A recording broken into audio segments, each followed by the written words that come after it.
Assalamualaikum warahmatullahi wabarakatuh. Apa kabar sahabat beriman? Selamat datang di Khazanah Islam. Di video kali ini kita akan membahas pemuda fasik tapi masuk surga. Siapakah dia sahabat beriman? Simak video ini sampai selesai. Pada zaman Nabi Musa, pernah terjadi masyarakat ramai-ramai menolak memandikan dan menguburkan jenazah seorang laki-laki. Di mata orang-orang, lelaki ini tak lebih dari sampah masyarakat. Perilakunya fasik, gemar melakukan dosa besar ataupun dosa kecil secara terus-menerus. Tapi sebelumnya, alangkah baiknya memahami kata fasik. Apa itu kata fasik? Imam Ghazali mengatakan di dalam kitab Mukasyafatul Qulub bahwa fasik adalah orang yang berbuat durhaka, melanggar janji, serta keluar dari jalan hidayah, rahmat, dan ampunannya. Imam Al-Ghazali juga membagi jenis orang fasik menjadi dua, yaitu fasik kafir dan fasik fajir. Fasik kafir adalah orang yang melanggar ketaatan kepada Allah dan Rasul-Nya karena memang mereka belum beriman. Sedangkan fasik fajir adalah orang yang sudah beriman kepada Allah dan Rasul-Nya namun masih sering melakukan kemaksiatan. Dari penjelasan singkat tersebut dapat dipahami bahwa fasik merupakan jenis sifat yang sebaiknya dihindari. Jadi intinya sahabat beriman, fasik adalah perbuatan yang kurang baik. Baik, sekarang lanjut ke kisahnya. Pada zaman Nabi Musa, pernah terjadi masyarakat ramai-ramai menolak memandikan dan menguburkan jenazah seorang laki-laki. Di mata orang-orang, lelaki ini tak lebih dari sampah masyarakat. Perilakunya fasik, gemar melakukan dosa besar ataupun dosa kecil secara terus-menerus. Tak hanya menolak mengurus jenazahnya, bahkan masyarakat menyeret kaki mayat lelaki tersebut lalu membuangnya di gundukan kotoran hewan. Atas kejadian ini Allah memberikan wahyu kepada Nabi Musa. Di dalam wahyunya, "Hai Musa, di kampung Fulan ada seorang laki-laki meninggal dunia, sedang ia dibuang pada tumpukan kotoran hewan. Masyarakat tidak ada yang mau memandikan, mengafani, dan menguburkannya. Padahal yang mati itu adalah satu di antara kekasihku. Datangilah dia, kamu mandikan, kafani, solatkan, dan kebumikan orang itu." Karena mendapatkan perintah demikian, Nabi Musa menuju lokasi yang dikehendaki. Nabi Musa mencoba bertanya, siapa sebenarnya orang yang baru saja meninggal tersebut kepada warga sekitar. Dia berkata, "Oh, itu dia sikapnya begini, begini, begini. Dia adalah orang fasik, suka menampakkan perilaku dosa besarnya kepada masyarakat dengan terus terang." Jelas, warga sekitar mengomentari si mayat yang dimaksud. "Bisakah saya ditunjukkan di mana letak mayat itu berada? Allah menyuruhku datang ke sini semata-mata karena lelaki itu," pinta Musa. Nabi Musa bersama orang-orang sekitar pun akhirnya sampai di lokasi keberadaan mayat. Beliau melihat ada jenazah terbuang di atas kotoran hewan, serta mendengar keterangan buruknya perilaku si mayat, seolah-olah si mayat memang di masa hidupnya menjadi sampah masyarakat. Nabi Musa kemudian bermunajat kepada Allah, "Wahai Tuhanku, Engkau telah menyuruhku mensolati dan mengebumikan mayat lelaki ini. Namun masyarakat sekitar jelas-jelas menyaksikan bahwa mayat ini adalah orang buruk. Engkaulah yang paling tahu apakah jenazah ini patut dipuji atau dicela." Mendapat aduan demikian, Allah menjawab, "Ya Musa, memang benar apa yang diceritakan masyarakat sekitar tentang perilaku buruk mayat tersebut. semasa hidupnya, namun saat akan wafat, dia telah meminta pertolongan kepadaku dengan 3 hal. Andai saja 3 hal ini, semua orang yang berlumur dosa memintanya kepadaku, pasti aku akan mengabulkannya. Bagaimana mungkin aku tidak mengasihi dia, sedang ia sudah meminta belas kasihan kepadaku, padahal aku adalah Zat yang Maha Kasih dari semua yang bisa berbelas kasih.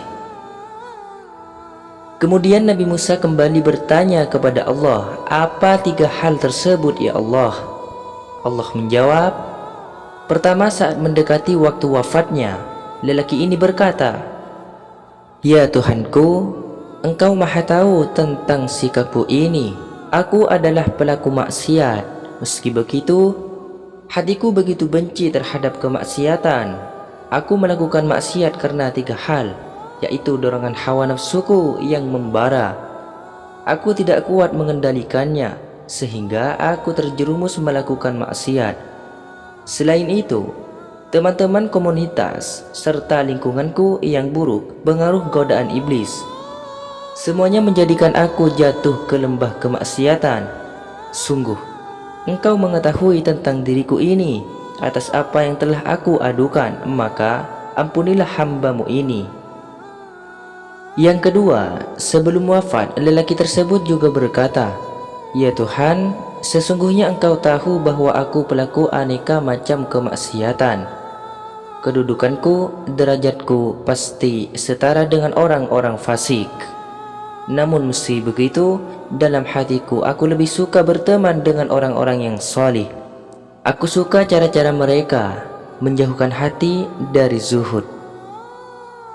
Sejatinya, aku suka duduk bersama mereka. Hal tersebut lebih aku cintai daripada hidup bersama para pelaku dosa. Yang ketiga, dia juga berkata begini, ya Tuhan, Engkau pastinya tahu bahwa orang-orang salih lebih aku cintai daripada orang-orang fasik. Sehingga andai saja ada 2 orang, yang satu salih dan yang satunya buruk di depan mataku, pasti aku akan mendahulukan kebutuhan orang salih daripada orang jelek. Ada juga yang menyatakan, lelaki itu juga berkata kepada Allah, ya Allah, jika Engkau mengampuni semua dosa-dosaku, para kekasih dan Nabi-Mu pasti akan bangga. Mereka akan bergembira. Setan yang menjadi musuhku dan musuhmu pasti akan bersedih hati jika Engkau menyiksaku sebab aneka macam dosa yang aku berbuat. Setan dan teman-temannya akan bergembira ria, sedangkan para nabi dan wali-walimu akan menjadi sedih. Padahal aku yakin kebahagiaan kekasihmu lebih Engkau sukai daripada kebahagiaan setan-setan.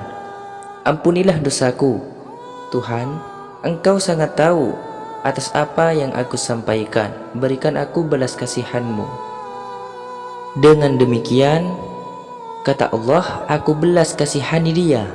Aku ampuni dosa-dosanya, karena aku Maha Pengasih dan Penyayang, terlebih kepada orang yang mengakui atas dosanya di hadapanku. Nah, orang ini telah mengakui dosanya. Aku ampuni dia.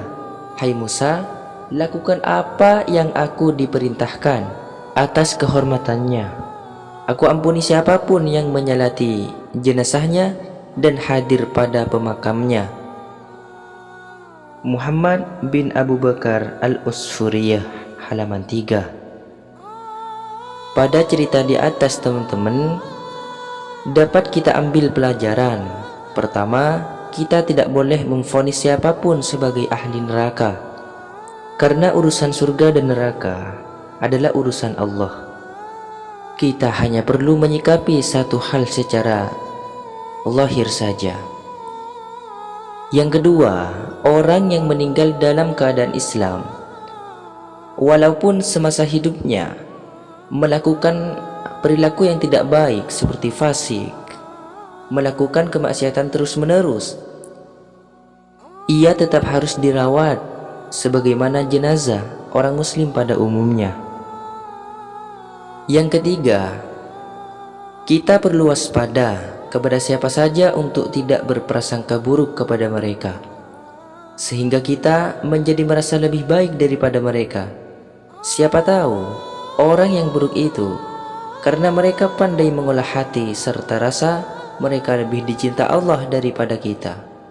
Yang keempat, sikap kita saat bertemu dengan orang yang nyata melakukan kemungkaran adalah bukan dengan cara mencaci makinya, namun ingkar di hati seraya mendoakan kepada Allah supaya diberikan hidayahnya. Andai saja ternyata dia lebih baik dari kita, kita berharap doa tersebut menjadi pintu Allah mengampuni kita sebab kita mengasihi sesama saudara kita. Yang kelima, berpikir, bermunajat, berbisik, berusaha berkomunikasi dengan Allah akan membukakan banyak jalan kita kepada Allah Subhanahu wa taala. Wallahu a'lamu bissawab. Jadi itulah kisah pemuda yang fasik tapi masuk surga. Semoga kisah ini bermanfaat untuk kita semua. Lebih dan kurangnya mohon dimaafkan. Khilaf ataupun keliru itu datangnya dari saya pribadi sebagai manusia biasa. Saya akhiri, wassalamualaikum warahmatullahi wabarakatuh. Tetap di Khazanah Islam.